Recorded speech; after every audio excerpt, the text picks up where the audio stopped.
Hello, Applewood. It's Miss Cousins, and I hope you're having a great day. And I also hope that you're enjoying our One School, One Book called Masterpiece. I am going to read a couple chapters with you today, chapters 29 and 30. So let's get started. Chapter 29 is Hatching a Plan. As Marvin huddled there, inches from Durr's tiny masterpieces, a thin, sharp prick of resolve began to form inside him. He had to do something. But what? There had to be some way to stop this terrible theft.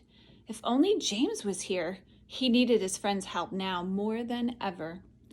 Marvin scurried down the table leg and across the rug to the desk. Swiftly he climbed up and crossed its smooth expanse to the window ledge. The glass panes were filmy with winter grit, but Marvin could see the length of the street quite clearly. It was a tree-lined block with handsome brick and stone townhouses on either side, interspersed with shops and restaurants. Not dissimilar to the Pompaday's own neighborhood, Marvin thought. So perhaps they were still on the Upper East Side somewhere. This notion comforted him, even though a few city blocks would be a month's journey from the Beatles' perspective. He scanned the desk desperately, trying to think what to do next. There was an upright metal tin of pencils and pens, a pad of paper, a small tray of paper clips and rubber bands, and a sheaf of envelopes and newspapers. Marvin crawled over to the stack of papers. It must be Denny's mail, Marvin thought. He knew a little about the human system of mail because Papa had explained it to him several weeks ago when, tragically, Cousin Buford had been scooped up with Mrs. Pompaday's real estate contracts, sealed inside a flashy orange and purple Federal Express envelope and mailed to one of her clients. When Marvin asked where he'd been sent to, Papa said that the address was written on the front of the envelope, though the Beatles had no way of deciphering it. Comfortingly, Papa did explain that wherever Buford was headed, he was sure to arrive by 10:30 the next morning. The family could only pray he'd survive the journey and make a new life for himself somewhere in the city. Privately, Marvin had his doubts about Buford's ability to make a sandwich, much less a new life for himself. But there was no point in dwelling on what couldn't be helped. Thus, Marvin knew that the writing on the envelope told the mailman where to deliver it. He hesitated at the edge of the stack. One of the newspapers had a white label stuck to it. Could it be the address of this apartment? The place where Furr's virtues were being held captive? Marvin considered this possibility. If there was some way to get that mailing label to James, he'd at least know where to look for the stolen drawings, as long as he got the address before Denny packed up the drawings and left the country. It was a long shot, but the only idea he had at the moment, and it was certainly better to do something than to sit there fretting while the drawings disappeared forever. He crawled across the thin newsprint to the label. It had to be unstuck somehow. Careful to protect the lines of type, he gently chewed the foul-tasting yellow glue that gummed the label to the paper. Using his legs to lift and tug it, he eventually dislodged the whole thing. Pleased with himself, Marvin dragged the label over to an empty surface of the desk. It was slightly tatty at the edges and wet from his chewing, but it still held 3 complete lines of black letters. He spread it flat and set about meticulously folding and rolling it, exactly as he did with his blanket and towel whenever the Beatles went camping. When he'd reduced the label to a tidy bundle that was about as long as he was, he scanned the desktop for something to tie it with. He caught sight of Denny's jacket, flung it over a chair. A scattering of Denny's gray hairs clung to the shoulders, just as Marvin had hoped. He crawled over to fetch one and then used it to tie the rolled label with his underbelly, cinching the strand of hair like a belt. As one would imagine, this made it very difficult indeed for Marvin to walk. He waddled to the stack of paper and sat down under the corner of the newspaper, heaving with exhaustion. Now he had just had to think of a way to get the label in James' hands. His thoughts were interrupted moments when Denny appeared in the doorway of the study, speaking urgently on his cell phone. What? What do you mean? Christina, I don't understand. Christina! His accomplice. Marvin shuddered with disgust. How had he let himself become so fond of her? What happened? Denny continued. They did? Just the matting? Oh, of course, with the tracking device. My dear, calm down. It's difficult to understand you. Marvin scooted out from under the newspaper to hear him better. Why was Christina upset? Their plan had worked perfectly. Well, it's a terrible shame, but why are you so... There was a long silence, and Denny leaned against the table, listening intently. He rested one hand inches from the drawing of Justice, tapping the table lightly. Suddenly, he sucked in his breath. "No, the real fur!" Christina, you must be mistaken." Marvin scooted out from under the pile of mail, thoroughly bewildered. Of course it was the real Durr. They'd stolen it themselves. Very faintly, he could hear Christina's high, frantic voice on the other end of the line. "No, I was in the gallery yesterday, and I didn't notice anything amiss. Of course, I wasn't looking closely, since you wrapped it up yourself. You're right. It was confusing. But, my dear, I just can't believe it." "Are you sure?" Denny paused. So Christina hadn't known. So many feelings raced through Marvin as he barely remembered to hide himself when Denny walked toward the desk to get his coat. In the shadow of the newspaper, he slumped in relief. Christina was not involved. Her love for the drawings was real. Her friendship with James and Carl was true. Yes, I'll come over at once," Denny said. "I need to see this for myself." Marvin could hear another flood of tinny commentary through the phone, and Denny waited, one hand on his coat. It's too much to contemplate. That fortitude would be gone now, too. Denny paused in heavy silence, but the idle movements of his fingers over his coat betrayed his calm. Marvin twitched furiously. What an act this was! If you're right, I must contact my director and the Geddes Board of Trustees as soon as possible, of course. Marvin could hear the anguished tones of Christina's response and remembered that Fortitude had been on loan from Denny's museum. It didn't even belong to the Met. That would make Christina's horror and guilt all the more keen, he knew. Denny listened for a minute, then said, No, I saw the care you took. I was there with you. You mustn't be so hard on yourself, Christina. To be completely frank, I still don't understand how it could have happened. James's likeness was remarkable. But you are certain the original is gone? Oh, what a liar he was. Marvin could barely contain himself. Yes, I'm so sorry, my dear. It's just unthinkable. Have you notified museum personnel? The police? Denny waited. All right, that makes sense. I'll come immediately, and we'll do it together. Perhaps you're mistaken after all. Christina? Oh, James is there now? He frowned slightly. He did? Yes, I see. Marvin felt a wave of gratitude sweep through him. James was there. If only he could get to James, he could figure out how to explain everything. There had to be a way to save Durr's lovely masterpieces before they were lost forever.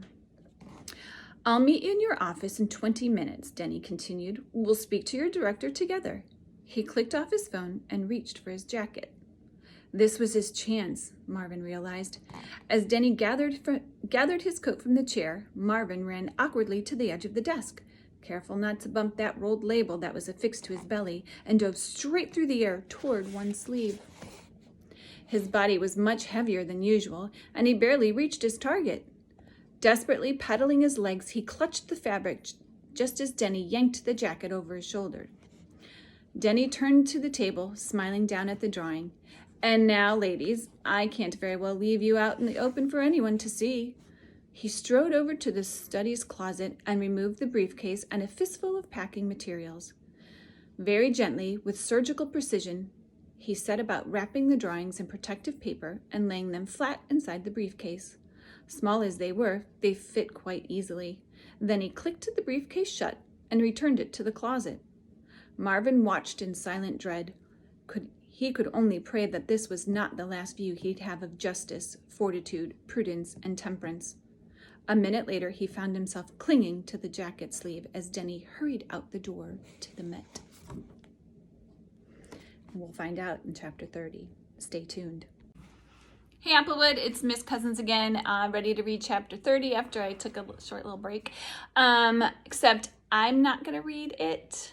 I have somebody else that's going to do it for me.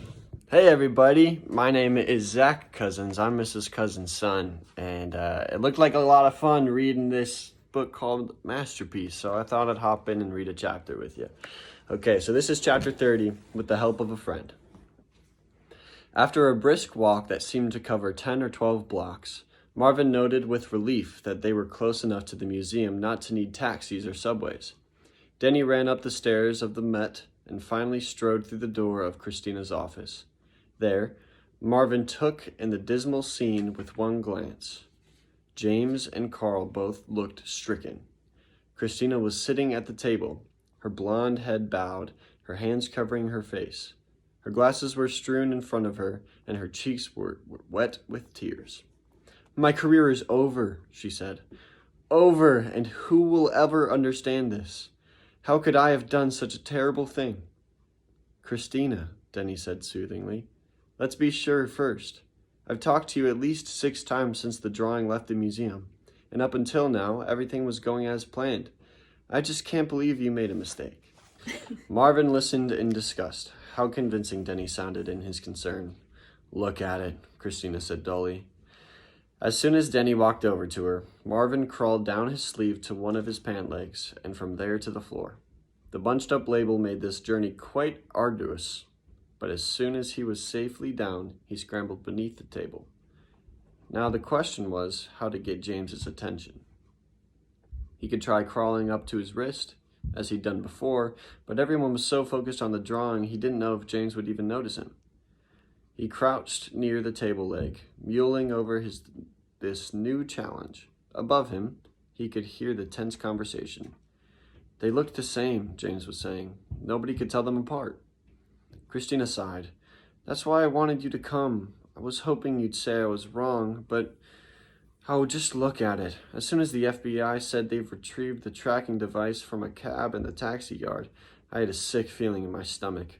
I had to check the original to reassure myself. And then, well, I knew. You can tell too, can't you, Denny?" "Of course he can," Marvin wanted to shout. "He planned the entire thing." He couldn't bear to see Denny's sympathetic nod. "It's not the Dürer," he said quietly. Christina turned to James, inconsolable. "You see, we could run all sorts of tests to confirm it, but we don't need to. When you've looked at his work for as long as Denny and I have, you can feel it in your bones." She shook her head. "It's that way with any forgery. Whatever the tests say, it's human judgment we all rely on for the final verdict. Because when you know an artist well, the thing that bothers you about a fake will continue to bother you the longer you look at it, until it becomes unbearable." Marvin saw her look at his drawing and close her eyes, and he flinched with the realization that something he'd made could cause anyone such grief. But before he had much time to contemplate this, he glimpsed something shiny by the table leg. It was the metal tack he'd hidden the night he was abandoned in Christina's office. Aha, a weapon! Or, if not a weapon, an excellent poking tool. Marvin grabbed it with his front 2 legs, holding the sharp point aloft, and still carrying the folded label, he crawled with great difficulty over to James's sneaker. He climbed up the side of the sneaker, under the edge of James's jean, and pressed the tack against the boy's bare ankle. No response. The distressed conversation above continued. Marvin tensed his leg muscles and vigorously plunged the point of the tack into pale flesh. "Ow!" James yelped. "What is it?" Carl asked in concern. "Ow, I don't know, my ankle hurts." James hopped on one foot, almost knocking Marvin to the floor.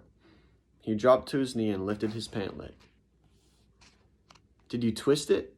Carl started to crouch down next to him, but James had already spied Marvin. No, Dad, it's okay." James said quickly, "My foot must have fallen asleep. Pins and needles." He looked at Marvin, took the tack and dropped it on the floor, and then surreptitiously placed the beetle under his jacket cuff. Marvin released a long breath. So far, so good. Now he just had to show James the address label. From his new position, he could see Denny examining the drawing on the table in front of Christina. It was framed identically to the original, but even through the glass, Marvin had no trouble recognizing it as his own work. "I just don't understand it," Christina said. "I was so careful. I checked the drawing a dozen times. I don't know how I could have confused them." Carl crouched next to Christina, his hand over his hand on her shoulder. "They look so much alike," he said gently. "The museum wouldn't fire you over one mistake." She raised her eyes despairingly. "Denny, tell them. That drawing was worth at least $500,000 on loan from another institution, and I put it at risk needlessly for my own stupid purposes." Carl shook his head. "No, that's not fair. You were trying to recover the one that was stolen. Justice. It was a good plan." Hi, everybody. This is our dog, Callie. All right. "It was Christina, and all gave it our blessing. And we all gave it our blessing," Denny said. "But I'm afraid this won't do much for relationships between our two museums. The truth is, we were both responsible for the drawing, and will both pay the price for this disaster." Marvin could hardly stand this show of contrition. Christina gestured at the table, then pressured her fingers into her temples. "I don't even care about my job. The worst thing is that fortitude is gone, and it's my fault." Carl rubbed her shoulder. "Maybe the FBI will be able to recover it," he said. "I know the microchip fell off or was taken off or whatever, but at least they know where the drawing was up until that point, right?" "Yes, but it was in a series of public places, a hotel, a church, an office building. The tracking device isn't precise enough to pinpoint rooms, and the drawing never stopped moving for more than a few minutes, so the FBI didn't have time to close in on the location, or at least not until the cab returned to the cab yard and they discovered the matting and the microchip on the floor of the back seat. They're still searching and retracing the path, but I haven't much hope." "We need to start notifying people," Denny said quietly. "Yes," Christina sounded hopeless. "I just wanted to give the FBI a little more time in case... Oh, Denny, I can't bear this."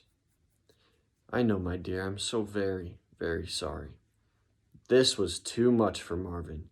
He couldn't stand the drawn look of fear and sadness on Christina's face. And as if reading his mind, James blurted, "I have to go to the bathroom." Carl barely glanced at him. "Okay, buddy, you know where it is." As soon as they'd left the office, James lifted his wrist and brought Marvin inches from his face. "Where have you been? I couldn't figure out what happened to you. Were you in the museum? Did you get knocked off my arm somehow?" He shook his head. "We've got to think of a safer way to carry you around. Oh my gosh, I thought I'd lost you again." Looking James straight in the eye, Marvin promptly rolled onto one side, exposing the rolled label. James stared at him. "What is that?" he asked. Marvin used his front legs to wiggle the label out from under his belt. He held it out to James. "It looks like a little piece of paper," James said, "all rolled up like a spitball." "Is it a spitball?" Marvin waited. "Is there something on it?" Marvin ran enthusiastically from James's wrist to his hand. Okay. James crouched down in the hallway, leaning against the wall. He took the label with his 2 fingers and turned his hand over slowly so that Marvin wouldn't fall off. "What am I supposed to do with it?" he asked, watching Marvin. "Open it up?" He began to unroll the miniature paper bundle. When he finished, he spread the crinkled white rectangle on his thigh and looked at it. "Gordon Perry, 236 East 74th Street, apartment 5D, New York, New York," he said. Marvin frowned. Uh-oh, so the label didn't have Denny's name on it, after all. But surely that was still the correct apartment. 74th Street made sense, just blocks from the Met. "Who is this?" James asked, studying Marvin intently. Marvin ran around excitedly. "What's the matter? Why are you so excited?" James watched Marvin with his serious gray eyes. "Do what you did before when I gave you a ride to the kitchen. Go to the end of my finger if I'm right. Does this guy have something to do with the drawing? The real drawing?" Marvin raced the tip of James's finger. "Yes? Did he steal the drawing?" "Well, that wasn't quite right, but James was so smart, he would figure it out." "Really?" James bit his lip. "What should we do? Call the police?" Marvin retreated to the middle of James's knuckle. No, that wouldn't work. The police would have no idea what to do with this information and no reason to believe it mattered. James looked at the label, his brow furrowing. I don't know, little guy. Marvin ran to the tip of James's finger and stretched his legs out over the air. You want me to take you somewhere? Where? Marvin waved his legs frantically. Okay, I get it. Where? To this address? Good for James. Marvin knew he would understand. He stayed at the tip of James's finger, waving 2 legs in the air. But what if this guy's the thief? Marvin continued to thrust himself forward into the space, willing James to get up onto his feet and in motion. James cast a sideways glance at Christina's door. Should I tell them? Alarmed, Marvin crawled back to James's knuckle. He could only imagine what would happen if Denny found out they were on their way to the place where Durer's masterpiece lay hidden. No? James sighed. I guess you're right. They won't understand and they won't let me go. He stood up thinking. Okay, look, it's not far from here. My dad will totally freak out, so we can't be gone long. I don't even know what you want me to do, but maybe you can show me where when we get there. Marvin returned delightedly to his fingertip. James looked down at him anxiously. Is this going to be dangerous? That sounded so similar to something Marvin himself would say to Elaine that he almost smiled, despite his jangled nerves. As long as Denny was there at the museum, they were safe. He hoped. He looked up at James, not knowing how to respond. Getting to the apartment was only half the battle, Marvin knew. Then he had to figure out a way to get James to the drawings. Clutching the label in his fist, James scrambled to his feet, tucked Marvin under the cuff of his jacket, and ran down the hall toward the exit. Thanks for joining us, Applewood. Enjoy the rest of the book. Bye. Bye-bye.